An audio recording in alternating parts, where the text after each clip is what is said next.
Before entering into the definition of disk scheduling, let us know about certain terminologies regarding input output operation. That is, whenever a data is read or write from the disk or onto the disk, then what are the performance measures decides the performance of read write operation.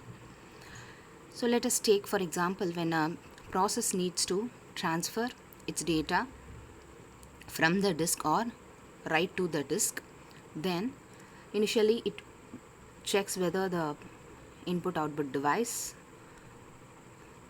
is free to access. If the device is not free, then the process has to wait till it becomes free. After the device is available, then it checks for the channel through which the data has to be transferred from the input output device.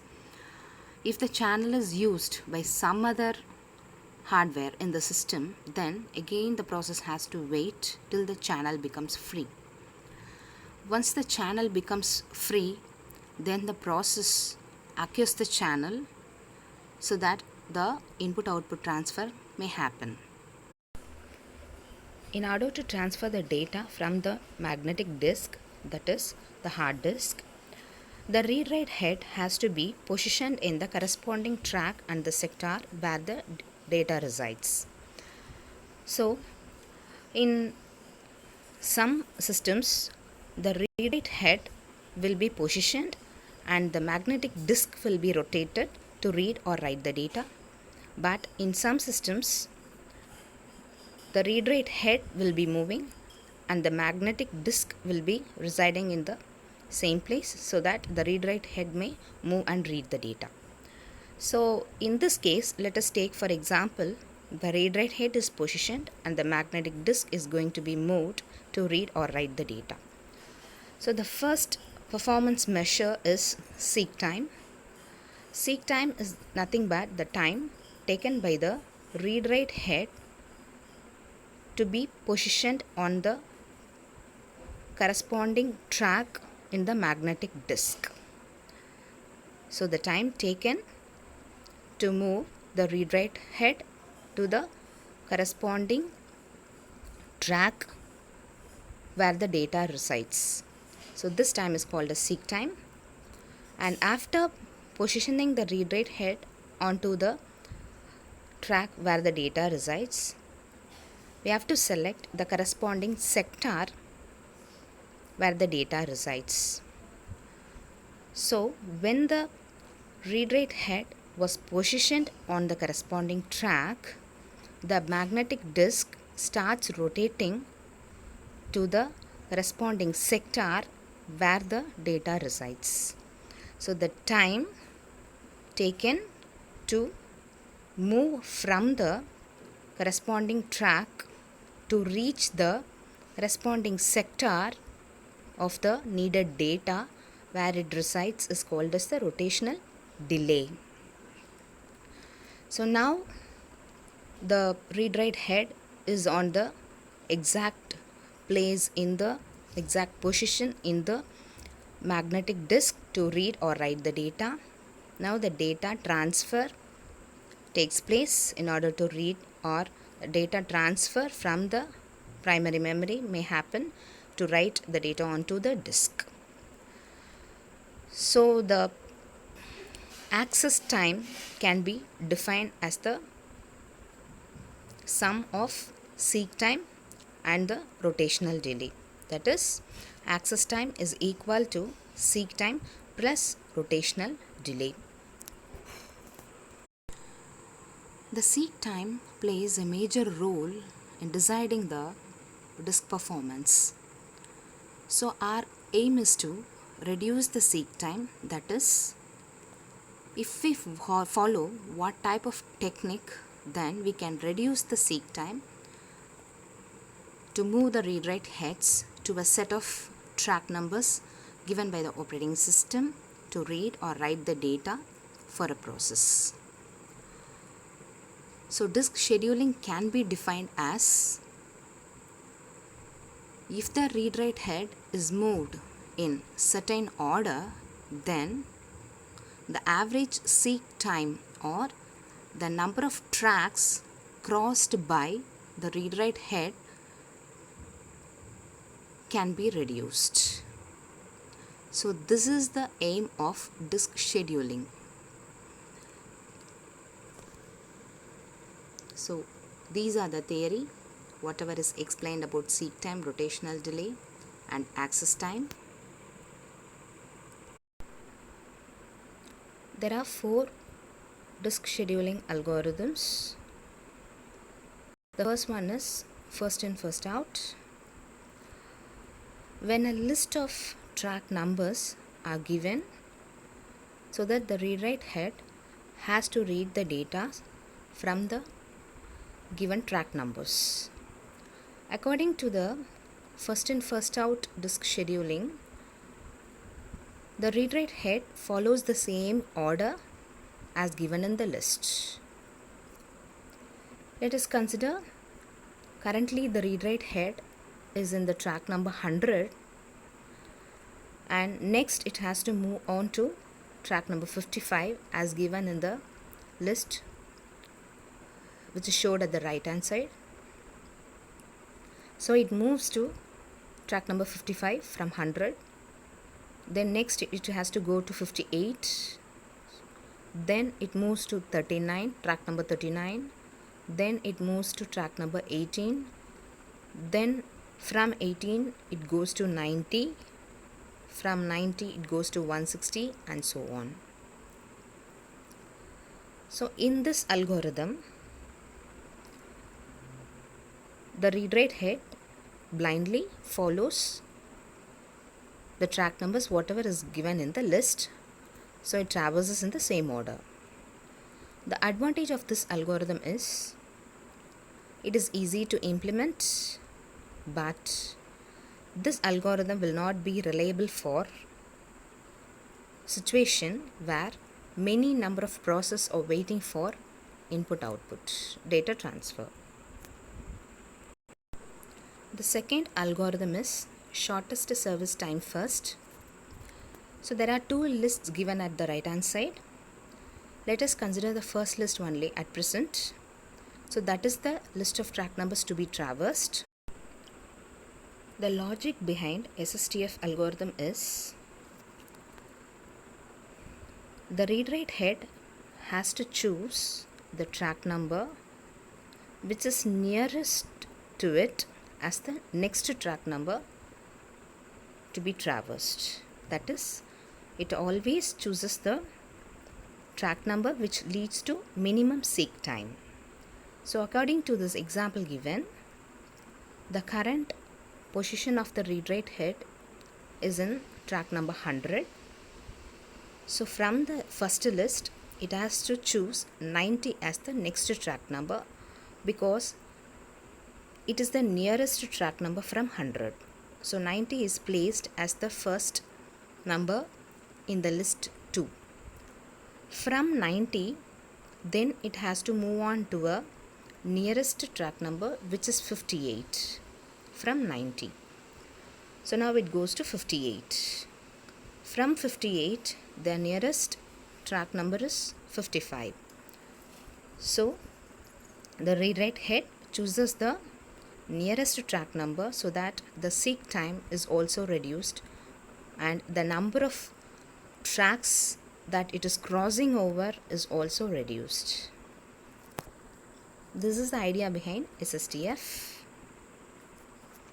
The advantage of this method is the seek time is reduced because it always chooses the nearest track number from the current position so that the number of tracks traversed is reduced.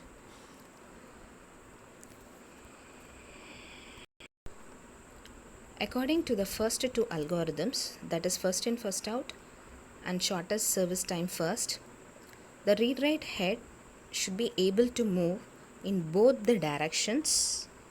Sometimes the track number may be a least number from the current pointer, or sometimes the track number may be a higher number from the current position. So The read write head should support both the directions at any time it needs to turn on.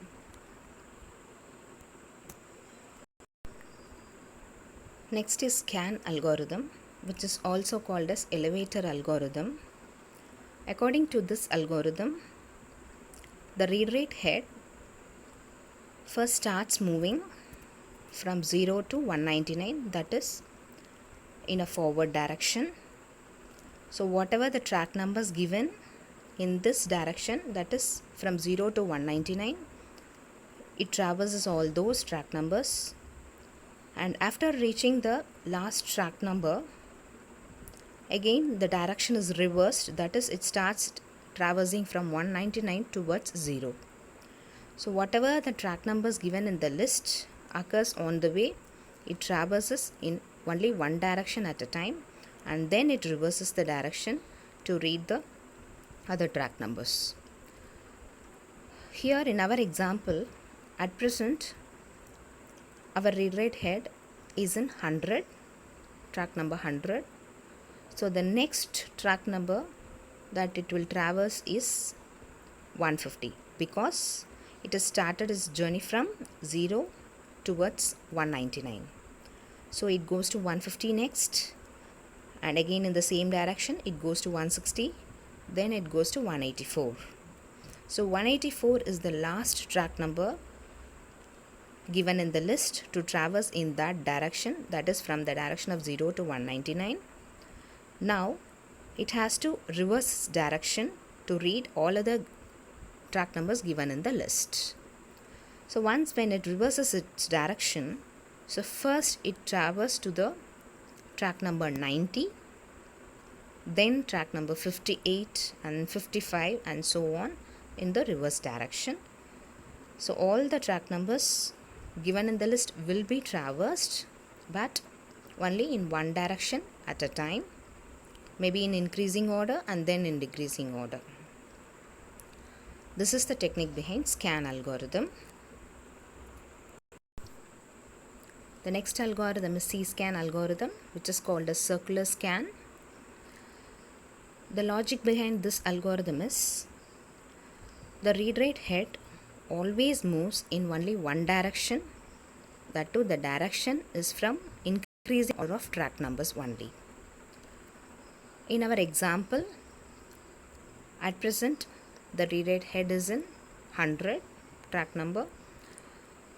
So according to the algorithm, it always traverses from the lower track number towards the higher track number direction only.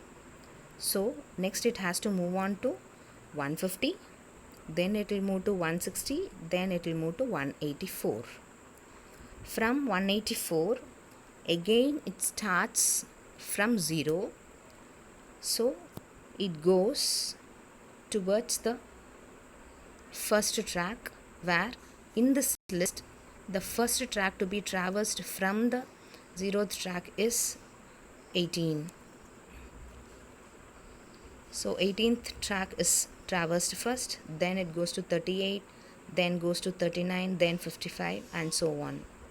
So all the track numbers given in the list will be traversed, but only in one direction, that too the direction will be in the order of from 0 towards 199, that is only from the lowest track numbers towards the highest track number. In that direction only the read write head will be moving on.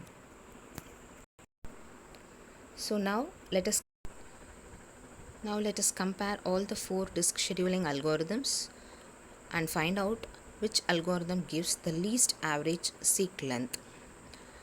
So in order to calculate the average seek length, let us start from the first out algorithm. The list is given to traverse each track numbers. So according to FI FO, it will go in the same order as what is given in the list. So it started from 100 and goes to 55 first. So the number of tracks traversed to reach 55 from 100 is 45. So 45 tracks is crossed over from 100 to reach 55. So that is taken, and similarly calculate the number of tracks traversed to reach the destination. That is, from 55 it goes to 58, so number of tracks traversed is 3. And again from 58 to 39 it has to traverse 19, and from 39 to 18 it has to traverse 21 tracks, and so on. So calculate the number of tracks traversed from the current source to the destination. So for the first algorithm, we got average seek length as 55.3. For the second algorithm, SSTF, we remember the logic. The read write head chooses the next nearest track number from the current track number positioned. So initially it was in 100, so I have chosen 90 as the next track number to be visited. So it has crossed 10 tracks to reach 90. Similarly, calculate the number of tracks traversed for every move. So from 90 to 58, 32 tracks have been traversed, and from 58 to 55, 3 tracks have been traversed, and so on. Find the average of all these track numbers so that we get the average seek length for SSTF as 27.5. And the third algorithm is scan. The scan algorithm always follows only one direction. After that direction is over, it starts reversing from the current direction to a opposite direction. So in that order, from 100 it has traversed to the higher track numbers from 100 first, then it reverses the direction and goes towards 90, 58, 55, and so on.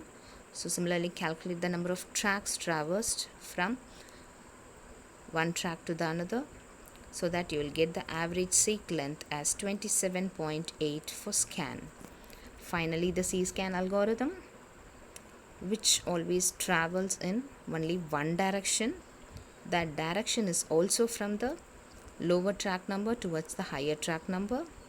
So from 100 it was crossing over 150, 160, 184. Then again it starts from the lowest track number 18, 38, 39, and so on.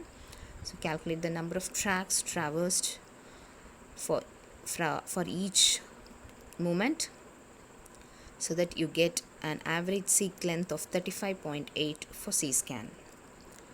Now, according to this list of track numbers given, the best disk scheduling algorithm chosen for this set of given track numbers is SSTF, because it gives a least average seek length of 27.5. Next to SSTF, scan algorithm is performing better, that is, it is giving 27.8, and the next one is C-scan 35.8, and the least performance is given by FIFO algorithm. So this is how we calculate the average seek length for every disk scheduling algorithm, and finally justify which algorithm performs better for the given set of track numbers. The result may not be same for all the examples. The least performance may be given by any algorithm, that is based on the track numbers given in the list. Thank you.